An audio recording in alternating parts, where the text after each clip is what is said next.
Bloomberg Audio Studios. Podcasts, radio, news. Nvidia and Cisco announcing plans this week to extend their partnership, creating their most advanced AI architecture package that will provide secure enterprise AI networking. I'm very pleased to say the Cisco Chief Product Officer and Executive Vice President Jeetu Patel joins us now for more. Jeetu, it's good to see you, sir. John, it's great to see you. Thank you for having me. Thank you for being here. I've wanted to do this for a while with you. We all have. Let's just take a giant step back before we get into this partnership.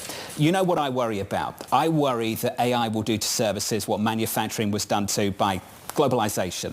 What is the risk of that happening over the next several decades? Look, at any replatforming that happens, you'll always have some level of displacement of jobs, and we need to make sure that we make it as painless for society to make that transition happen. But I worry less about AI taking my job. I worry more about someone who uses AI really well taking my job.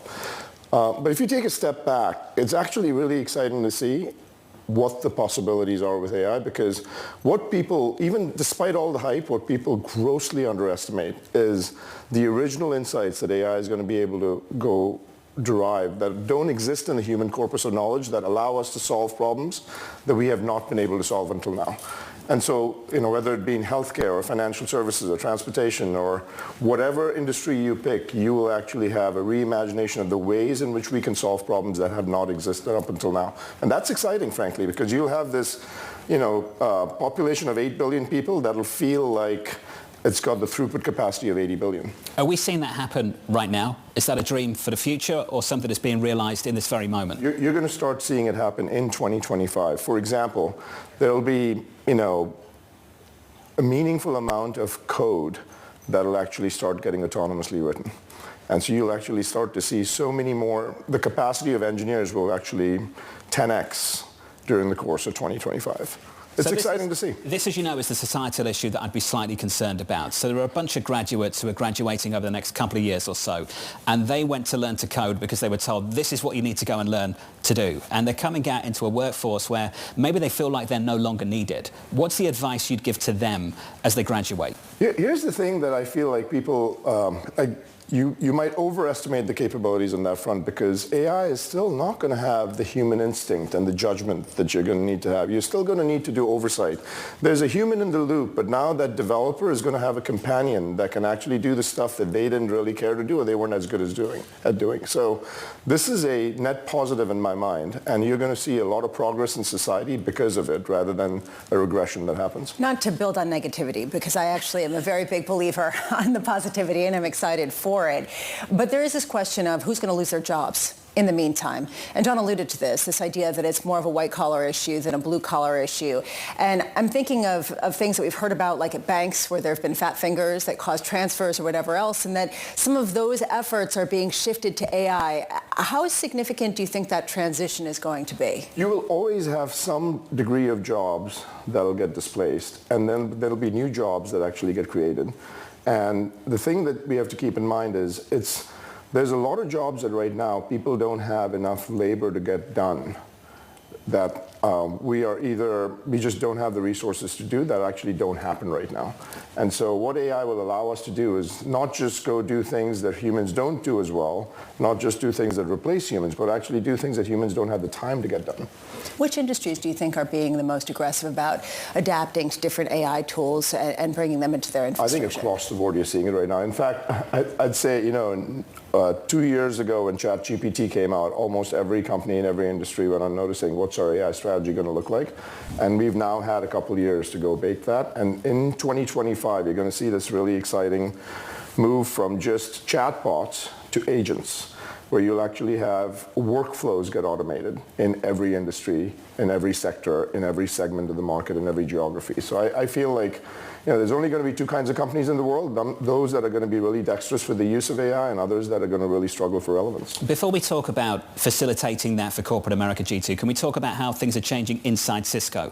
What's different about how Cisco's operating with these advancements that you're talking about? We are lucky in the sense that we've actually got a front row seat on what's happening. And everything from the way in which we're building out infrastructure to the way in which we're getting our security and safety parameters in the right way, and then making sure that the workflows get automated. So, how are we using AI in engineering? How are we using AI in our contact center so that when customers call because they've got a problem, we're using AI to make sure that we can help them solve the problems faster? What are we doing in legal? What are we doing in marketing? What are we doing in sales? Each one of these areas is getting rethought and reimagined. It's actually exciting to see. The whole world's got to do this. Yes, The whole of corporate every company. America's got to do the same thing. Every company, every that government. Introduces this partnership with Nvidia. Talk to us about that and what's going to change over the next several years with that partnership in mind. So we're excited. Jensen, the CEO of Nvidia, put it best. He said Cisco and Nvidia are putting together the blueprint for securing AI.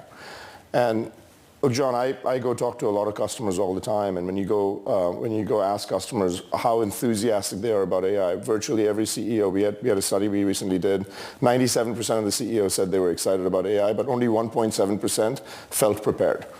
Right? And so there's this kind of dissonance between the preparedness and the level of enthusiasm that's there. And then you ask in the next level question, why do you not feel prepared? There's two reasons that come up. The first one is they don't feel like they've got the right infrastructure in place to make sure that they'll be able to harness the full potential of AI. And the second one is safety and security actually holds them back because they feel like it also is going to have a negative effect on adoption, because if you don't trust the system, you're not going to use it. Right? And so those are two areas where Cisco helps customers out. And what we've done with NVIDIA is we just announced a partnership for this thing called the Secure AI Factory. Now, what is an AI factory? An AI factory essentially is a data center that's meticulously built for AI workloads.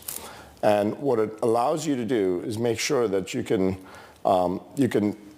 create these data centers in the enterprise that can allow organizations to fully harness the potential of AI.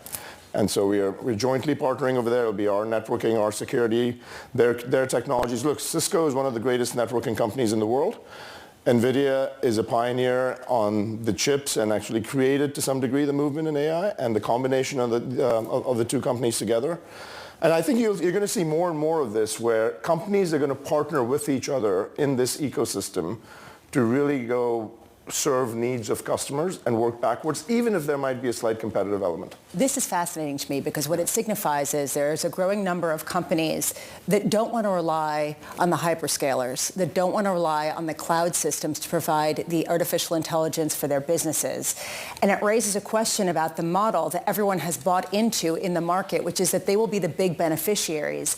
How much is that changing with companies not wanting to necessarily develop their artificial intelligence in the cloud for security reasons and want to have it in secure locations that keeps their data encapsulated? I think you're going to have both. I think there's going to be probably the fastest growth that hyperscalers experience that they've ever experienced with AI. And there'll be the fastest growth that enterprises have, because there will be some data centers that they'll want to repatriate back within the enterprise so that they can make sure that, and especially in areas like inference, you'll actually see a lot more of that. There's two big areas. There's training infrastructure that's needed to train the models, and then there's inferencing, which is what happens when you use the models. And on the inferencing side, you're seeing a fair amount of repatriation of data centers back in enterprise, and I think you're going to see a little bit of both. And we want to make sure that whether you're a hyperscaler, you're a service provider, you're an enterprise, Cisco wants to serve each one of them in a way that they can actually have infrastructure be plug and play. And it's massively simplified. It's still too complicated. What's the role of government in this? There's tremendous competition around the world. Obviously, I'm thinking of Washington and Beijing. Do you like what you're hearing out of the administration? I'm actually very optimistic about the kind of things that you're seeing across the board with the enthusiasm on AI. If we weren't talking about AI, I would be concerned. But right now, the governments are talking about it. They're talking about how automation happens within the government, how automation's happening in the private sector, how they're going to make sure that they can accelerate the innovation on those areas. So I think it's net positive. Are we going to be replaced? That's all we care about. No, John, you'll still be here, and 5 years from now, I'm still going to come and talk to you at this show, and it's not going to be an AI humanoid. It's going to be John. That's all I wanted to know. That's all I care about. How do you know I haven't already been replaced? That would be incredibly worrying. Sorry, carry on. We had a guest recently. It was remote, and I worried it might be AI. Just didn't have a clue. You never know. You never know. You never know. Jeetu, this was wonderful. I'm going to make you an optimist someday. This is going to be a fun world that we live in. You're slowly converting me. I'm looking forward to being on this journey with you. Jeetu, you're one of the best. Appreciate it. Thanks for being here. Thank you. Jeetu Patel there, the Cisco Chief Product Officer and Executive Vice President.